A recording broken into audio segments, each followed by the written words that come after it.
혹시 여러분 수년 전, 한 10년 넘은 것 같은데요, 미국의 TV 드라마 가운데서 Touched by Angel이라고 하는 영화가 있어요.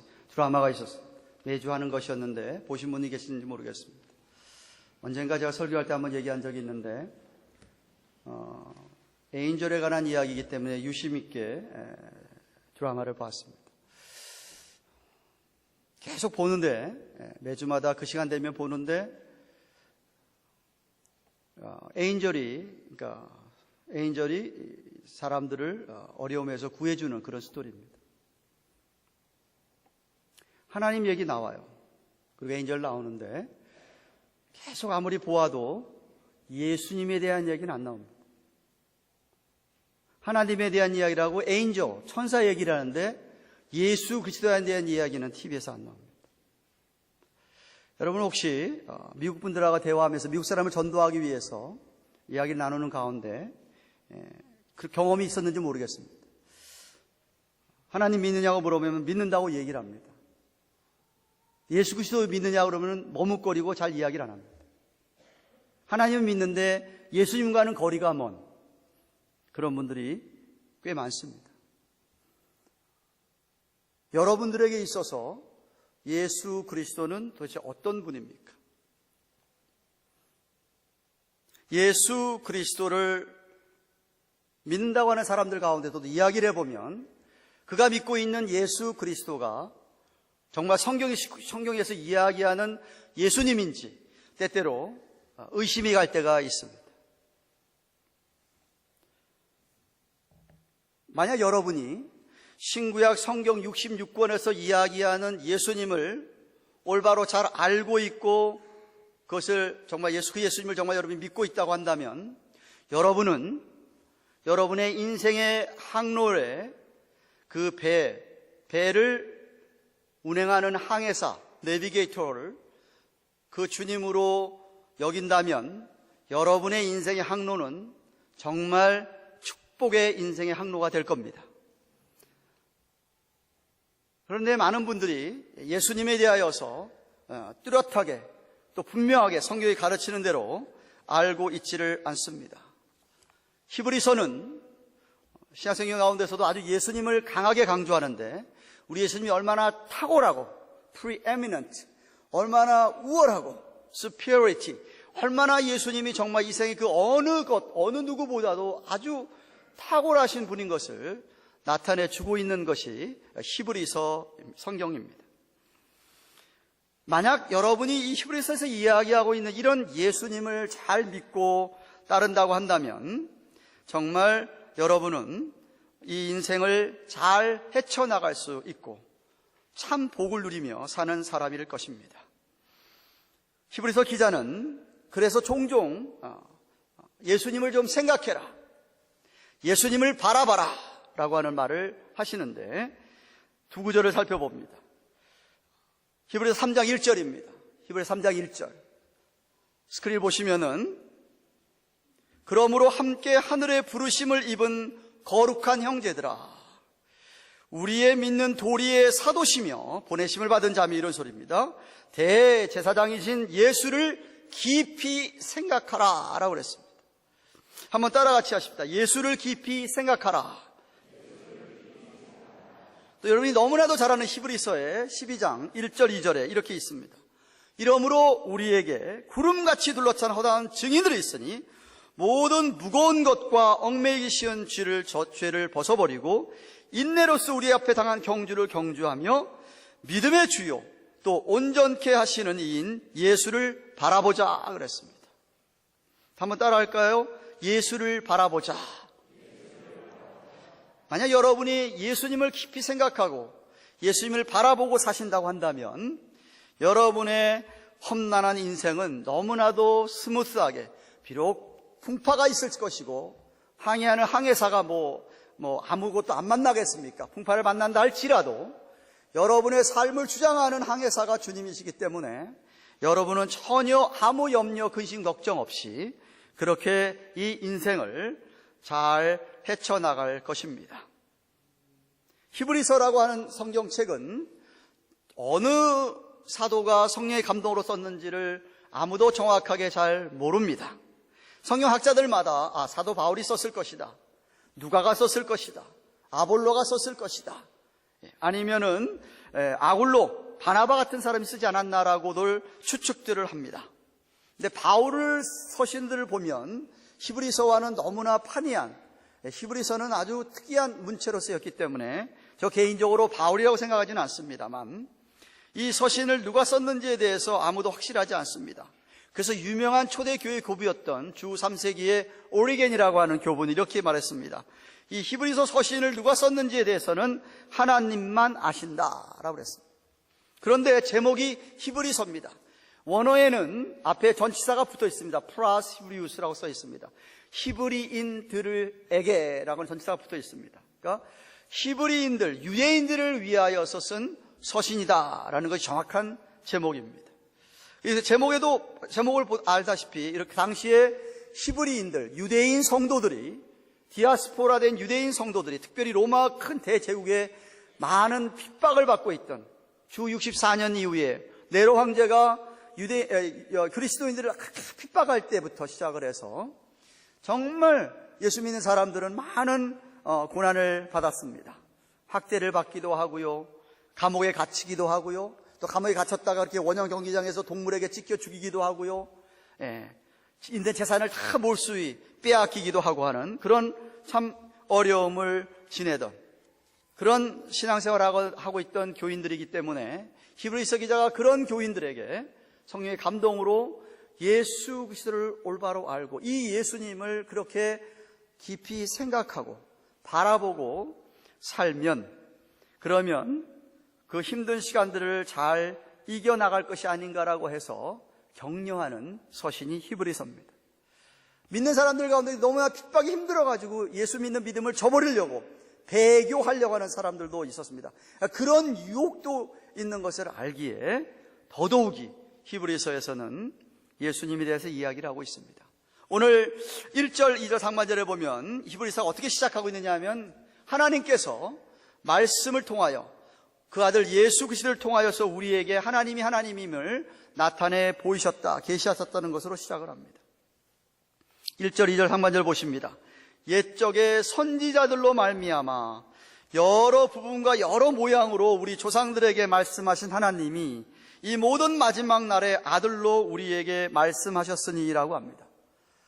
역사적으로 수많은 사람들, 대부분의 사람들은, 오늘날까지도 사람들은 이 세상 우주 만물을 어떤 창조한 신이 있겠지, 인간들보다 초월적이고도 초자연적인 슈퍼내추럴한 빙, 어떤 존재가 있겠지라고 생각하는 사람들은 꽤 많습니다.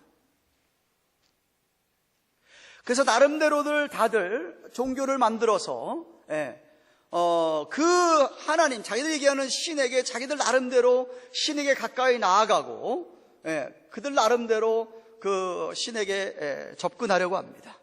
불교 같으면 불교에서는 그렇게 공을 쌓고, 자기가 공을 많이 들이고 선한 일을 하고 돌을 닦으면 열반의 경지에 올라간다 이거죠.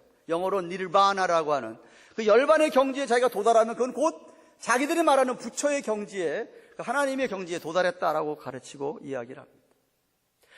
모슬렘교도 그렇고 이슬람교도 그렇고 힌두교도 그렇고 유교도 그렇고 다 그들은 우리가 이 땅에서 착하게 살고, 그리고 그들을 종교의 창시자들이 정해놓은 그 말씀을 자기들이 지켜 살면 그렇게 자기들이 생각하는 그 신에게 도달할 수 있다라고 믿고 그렇게 종교 생활을 합니다.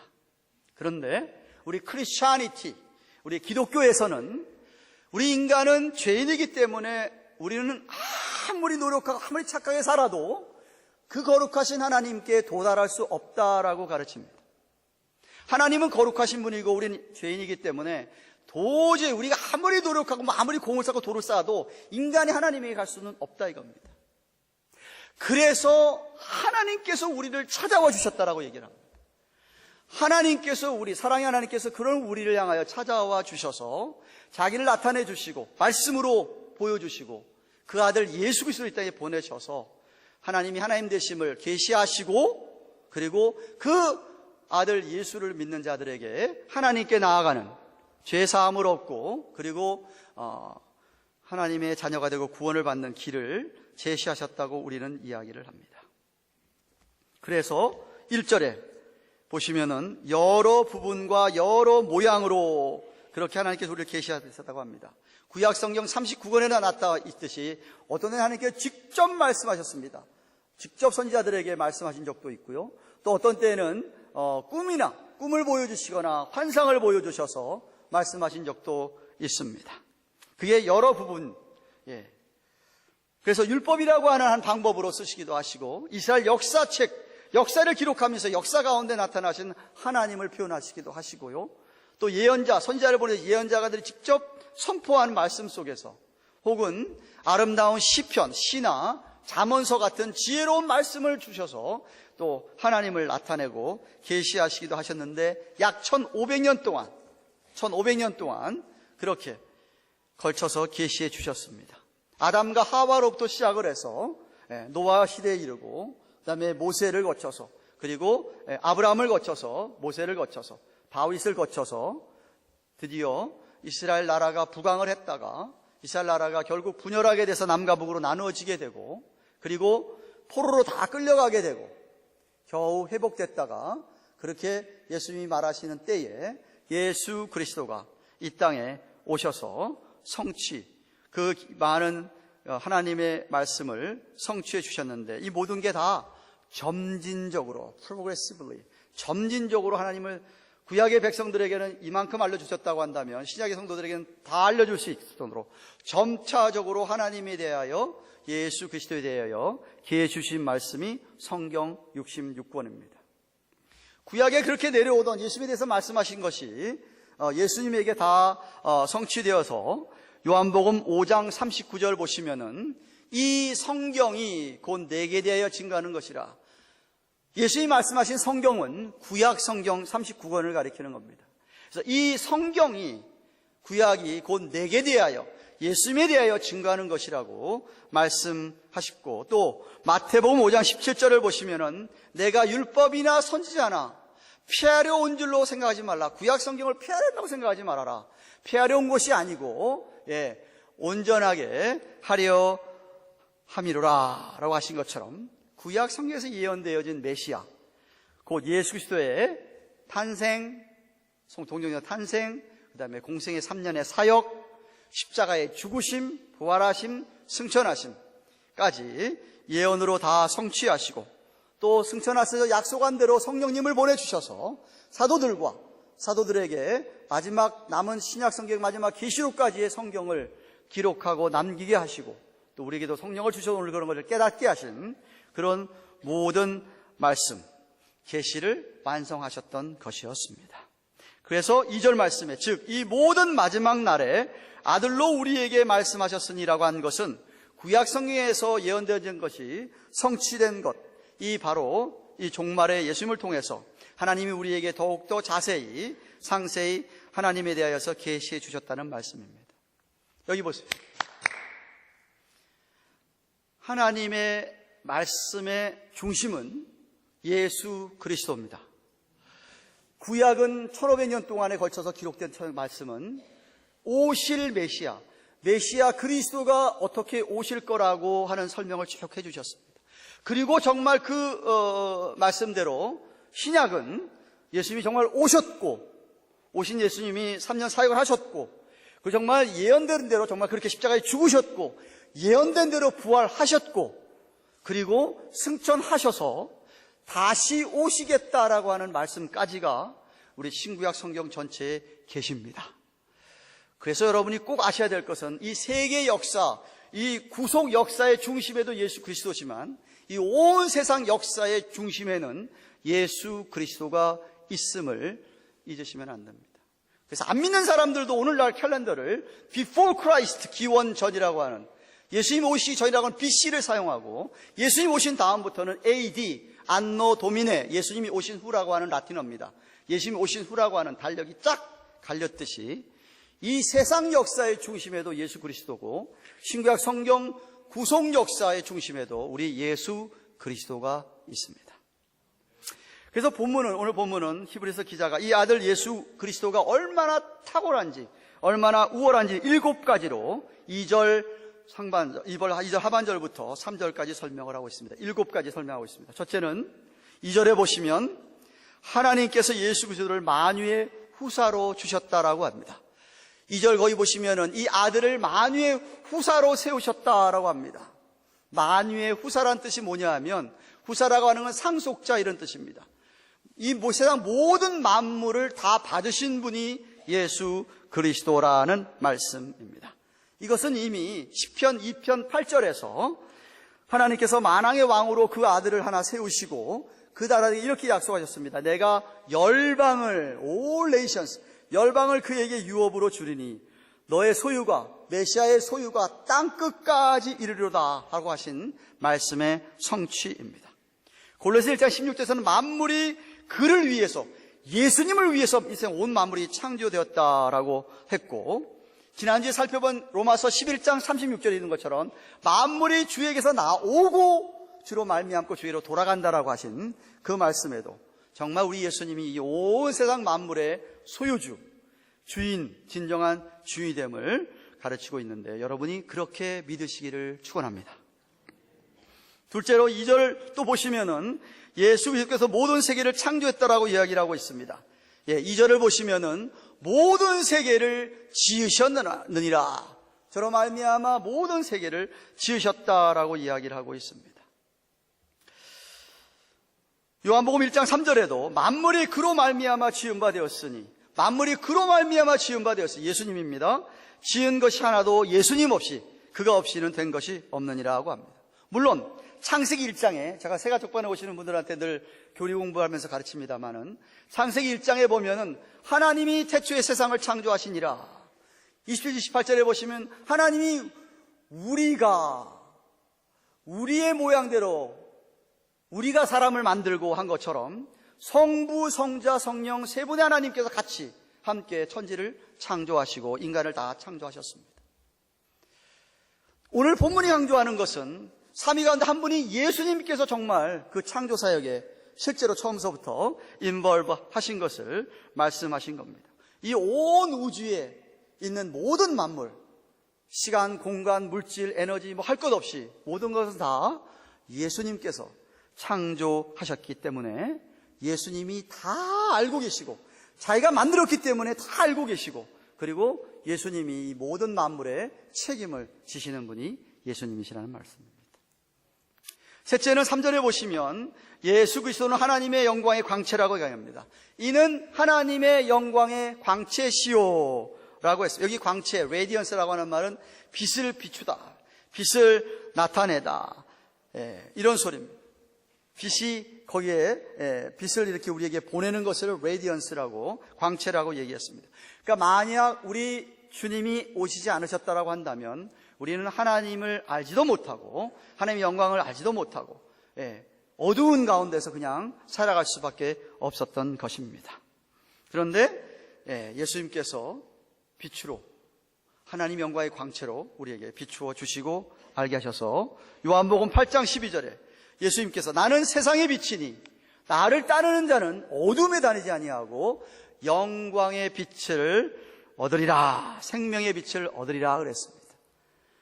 여러분이 예수를 믿는다면 여러분이 이미 생명의 빛이 여러분에게 임했고 여러분이 이미 생명의 빛을 소유하고 있다라는 말씀입니다. 그래서 사도 바울은 고린도 교회에게 이렇게 얘기합니다. 고린도후서 4장 4절에 그 중에 세상 신이 믿지 않은 사람들의 마음을 혼미케 해가지고 그리스도의 영광의 복음의 광채가 비치지 못하게 함이니 그리스도는 하나님의 형상이니라. 세상 악한 영들의 사자들이 사람들의 마음을 혼미하게 해서 그리스도의 그 영광의 광채를 못 받게끔 방해한다, 이 소리입니다. 분명한 것은 예수님께서 그런 영광의 광채시라는 것이죠. 바로 지난주일에 제가 로마서를 끝맺으면서 여러분에게 강조한 복음, 그러니까 복음을 받아들인 여러분들은, 예수님을 받아들인 여러분들은 이미 영광의 광채의 빛을 그래서 받은 것입니다. 또한 여기 고린도서 4장 4절 마지막에도 얘기하고 있지만 넷째로 이 본문의 말씀에 3절에 보시면은 예수 그리스도는 그 하나님 본체의 형상이라고 얘기합니다. 이는 하나님의 영광의 광채시요 그 본체의 영광이시니라. 주님은 보이지 아니하시는 하나님의 형상이다 라고 골로새 1장 15절에도 얘기했고요. 골로새 2장 9절에서는 주님 안에는 모든 신성의 충만이 거한다고 했습니다. 곧 하나님 아버지와 예수 그리스도는 다 하나님 한 본체시라는 이야기입니다. 예수님은 곧 하나님이다, 이 말씀을 하고 있는 것이죠. 다섯째로 3절을 보시면은 예수 그리스도께서 능력으로 만물을 붙드신다고 얘기를 합니다. 능력으로 만물을 붙드신다. 온 우주 만물을 만드신 분이기 때문에 그 만물을 정확하게 움직이고 있습니다. 그 능력의 말씀으로 만물을 붙드시며 라고 했듯이 움직이게 하고 있습니다. 틀림이 없이 지구나 달이나 모든 행성들이 틀림없이 다 돌아가게끔 붙드시고 유지하게 계시다, 이 말입니다. 나중에 재림하셔서 이 온 세상을 다 뒤엎고 새하늘과 새 땅을 만드시기 전까지, 마지막 아마겟돈 전쟁이라는 큰 대전쟁이 일어나서 다 불바다가 되어서 정말 이 온 세상이 다 바뀌어서 새하늘과 새 땅이 되기 전까지 우리 예수님께서 이 세상을 붙드시고 유지하고 계시다는 말씀입니다. 태양이 얼마나 뜨거우냐 하면 태양의 겉표면, 그 속에는 더 말할 것도 없고요, 그 표면의 온도가 화씨로 12,000도라고 합니다. 지구가 태양을 돌잖아요. 근데 지구가 태양을 돌면서 이렇게 돌아가는데 만약에 지구가 태양에 조금이라도 가까이 돌게 되면 저와 여러분들은 다 뜨거워서 불에 타서 없어져 버려요. 멀어져 가버리면 뭐 화성에 있는 것처럼 이렇게 지구가 멀어져 가 있으면 거기는 너무 추워서 다 우리 얼어 죽어서 피조물이 못 삽니다. 피조물이. 정확하게 우리 예수님께서 그것을 정확하게 돌리고 있기 때문에 우리가 이렇게 천지 만물을 다 누리고 있다라고, 생명을 살고 있다는 말씀입니다. 2주일 전인가 이 우주과학자들이 행성 7개, 지구와 비슷한 행성 7개를 발견했다. 그래서 뉴스에 크게 났습니다. 그저께 우리 막내를 칼리지 파크에 데리고 오는 막내가 물어보는, 아빠 뉴스 들었냐, 뉴스. 이 과학자들이 그 7개 발견했다는데 뉴스 들었냐, 이거지. 나도 들었다. 그 사람들이 얘기하는 게 뭐예요? 어쩌면 거기 물이 있고, 어쩌면 거기에 생명체가 있거나 생명체가 살 수 있다고 얘기하는 겁니다. 그래서 제 대답이, 우리 아들한테 한 대답이, 성경에 의하면 절대로 거기는 피조물, 생명체가 없다. 살 수 없다. 성경이 그렇게 가르치고 있다. 그러니까 믿지 말아라. 얘기했습니다. 저는 100% 확신합니다. 지구 외에는 아무 곳에도 생명체가 없습니다. 살 수가 없습니다. 죄송하지만. 하나님이 그렇게 만들어 놓으셨어요. 그러니까 헷갈리지 마세요. 그런 뉴스 듣는다고. 조금도 헷갈릴 이유가 없습니다. 목사님, 에일리언은 어떻게 된 거예요? 외계인 UFO 타고 다니는 사람 어떻게 되는 거예요? 저는 다 그게 사단 마귀의 장난이라고 믿는 사람입니다. 마귀 장난이지 그런 거 없습니다. 속아 넘어가지 마세요. 우리 예수님이 틀림없이 세상을, 지구를 붙들고 계십니다. 그래서 바울이 빌립보서 1장 6절에 이렇게 얘기합니다. 너희 속에 착한 일을 시작하신 이가 그리스도 예수의 날까지 우리에게 모든 일을 이루실 줄 우리가 확신하노라. 그날이 오기 전까지 하나님께서 이걸 다, 우리 주님께서 다 이걸 정확히 움직이고 있기 때문에 우리 얼마든지 우리의 맡겨진 일을 다 감당하고 우리 주님을 만날 수 있다. 그 말입니다. 여섯째로 3절을 보시면은 예수 그리스도께서 죄를 정결케 하는 일을 하신다고 얘기합니다. 3절 보십시오. 그의 능력의 말씀으로 마음을 붙드실 뿐만 아니라 죄를 정결케 하는 일을 하시고 라고 했습니다. 성경은 죄의 삭은 사망이라고 그랬습니다. 모든 사람이 다 죄인이기 때문에 다 사망합니다. 하나님과 우리와의 사이에 완전히 단절이 됐었습니다. 육신적으로 사망할 뿐만 아니라 우리는 하나님과 영적으로도 사망관계, 하나님과 분리된 상태에 있는 저희들입니다. 그런데 예수님께서 이 땅에 오셔서 희생 제물이 되시고 그 죄, 하나님과 우리를 가로막고 있던 그 죄를 해결해 주었습니다.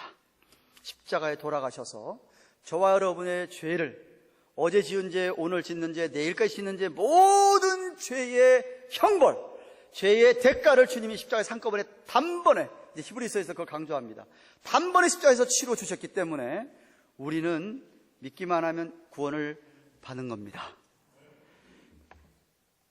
죄를 깨끗하게 하셨습니다.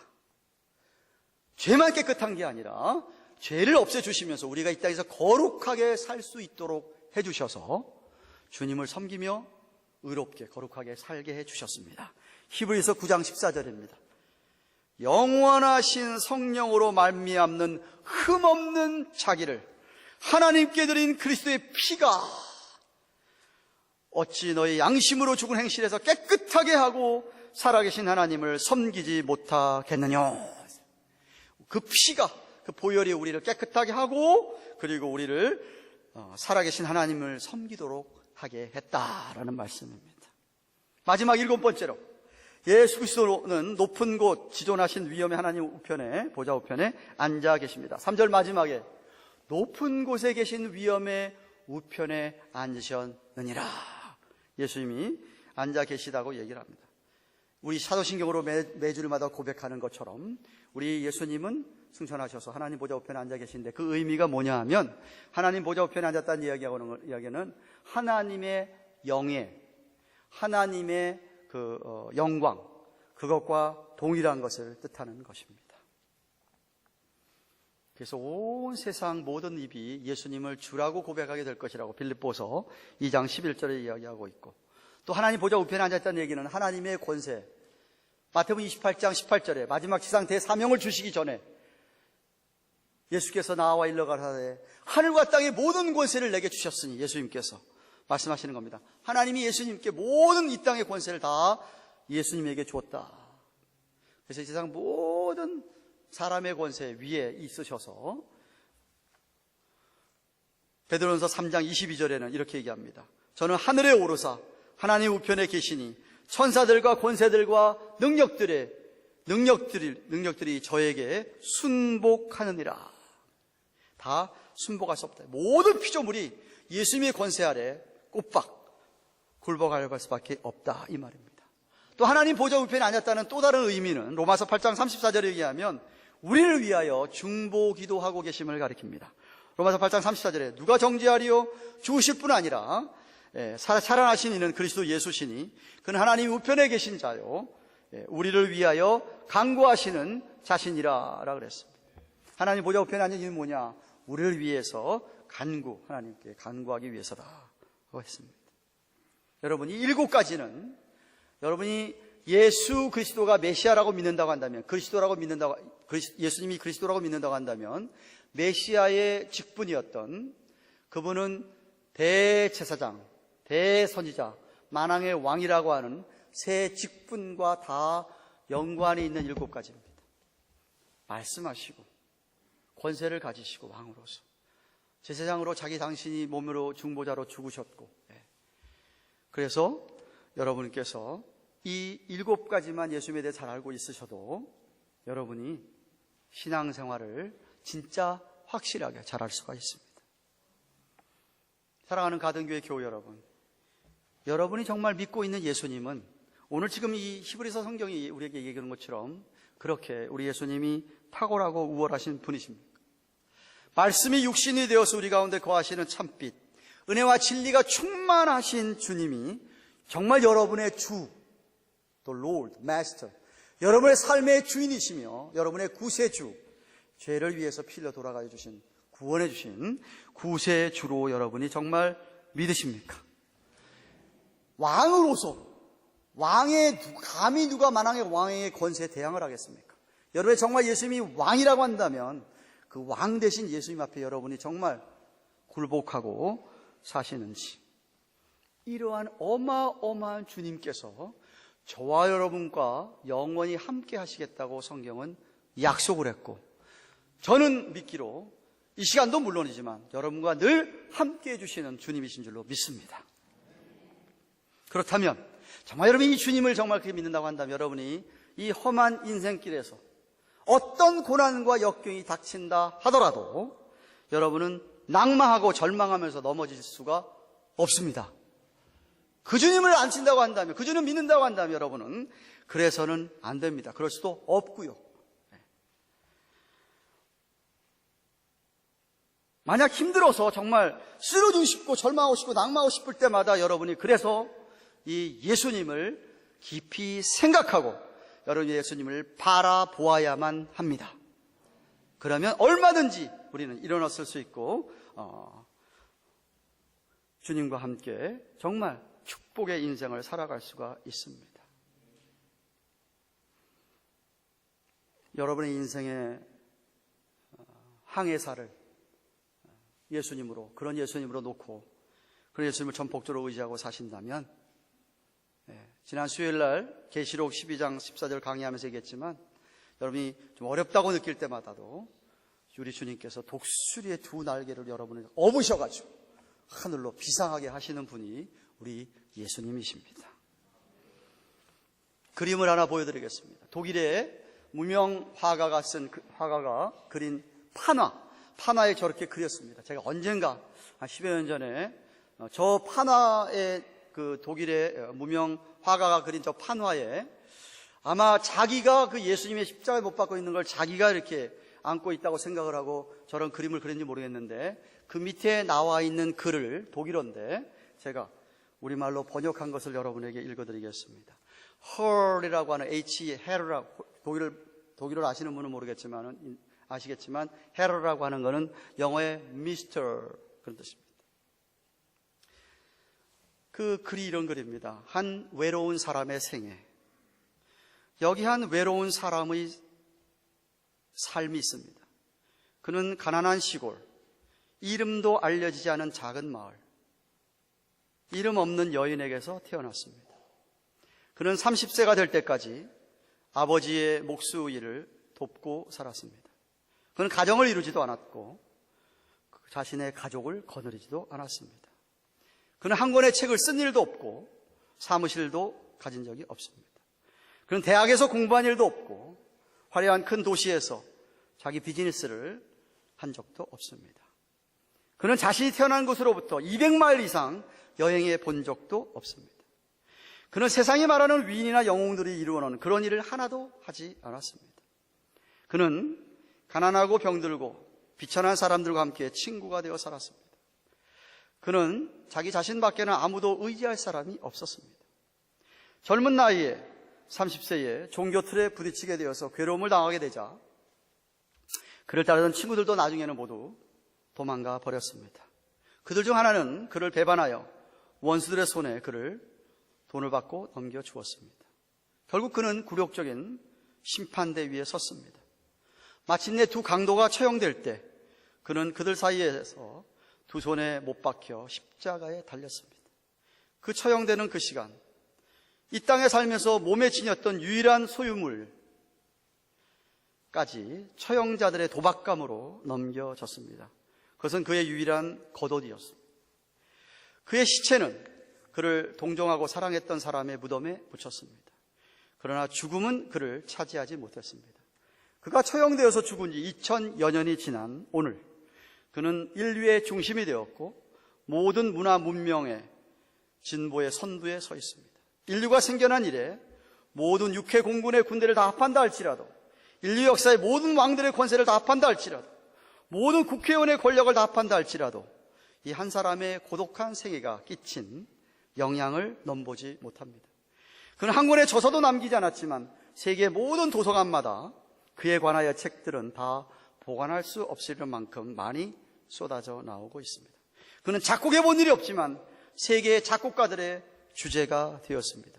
위대한 작곡가는 바하나 핸들 같은 사람을 비롯해서 위대한 작곡가는 그를 위해 노래를 지어 바쳤고 오늘도 작곡가들이 바치고 있습니다. 그는 학교를 세워본 일이 없지만 세계 모든 학교의 학생 수를 다 합한 것보다 더 많은 학생들이 날마다 그를 배우며 따르고 있습니다. 그는 군대를 조직하거나 병사를 모집한 적도 없지만 인류 역사의 어느 왕, 어느 황제의 군대보다 더 많은 군대가 그를 위해 충성과 열정과 사랑과 목숨을 바치고 싶어 합니다. 그는 의사 공부를 한 적이 없지만 어느 의사보다 많은 환자를 고쳐주었고 상한 마음까지도 그 앞에 가면 나음을 얻었습니다. 그는 불우하고 소외당했던 사람들을 죽기까지 사랑했습니다. 로마 제국이 그를 꺾지 못했고 죽음까지도 그를 무덤 속에 가두어둘 수 없었던 사람. 인류의 위대한 정치가도 그 이름이 왔다가 사라지고 위대한 과학자, 철학자, 사상가, 신학자들의 이름도 사라져 갔습니다. 하지만 이 사람의 이름은 날로 퍼지고 더욱 유명해지고 있습니다. 그의 십자가 사건은 2000여 년의 세월이 지나갔지만 그는 아직도 우리들 가운데 더욱 생생하게 살아 있습니다.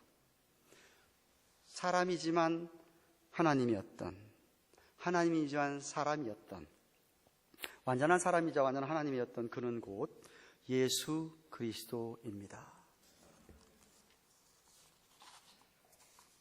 혹시 여러분, 이 자리에 앉아 계신 분들 가운데 아직도 이러한 예수님을 여러분의 마음에 영접하지 못하신 분이 계십니까?